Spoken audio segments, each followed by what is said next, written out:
Agar sen 90 kun davomida har kuni 100 ta anjumanya qilsang, oldin umuman tanib bo'lmaydigan darajaga kelasan. Jiddiy aytyapman, agar sen 85-kun nima bo'lganini bilganingda edi, hattoki lift yoki ostanovkada bo'lganingda ham anjumanya qilarding. Birinchi 30 kun bu qizish, seni ruhan tayyorlaydigan narsa. Ko'kraklaring bo'rtadi, yelkalar keskinlashadi, trisepslaring ham paydo bo'ladi. 45-kunga kelib endi sendagi press shunaqa bo'ladiki, kimdir urib qolsa sinadigan sen emas, balki uning qo'li bo'ladi. Chunki har bitta anjumanya bu shunchaki pasayish va ko'tarilish emas. Bu mashqni qilganingda 200 ta mushaklaring ishlaydi. 60-kunga kelib haqiqiy go'sht davri paydo bo'ladi. Testosteroning ko'tariladi, ertalab uyg'onsang, tomirlaringda energiya oqayotgandek bo'ladi. Ortiqcha yog'laring yo'qiladi.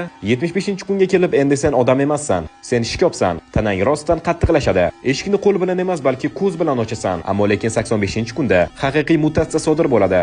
Sen kuch chegarasidan o'tasan. 100 ta anjumanyani to'xtatmasdan bosasan, xuddi armiyada tug'ilganday. Mushak tolalarining juda ham qattiqlashadi. Metabolizm esa sutkaning 24 soatida ishlaydi va nihoyat oxir-oqibat 90-kun keladi.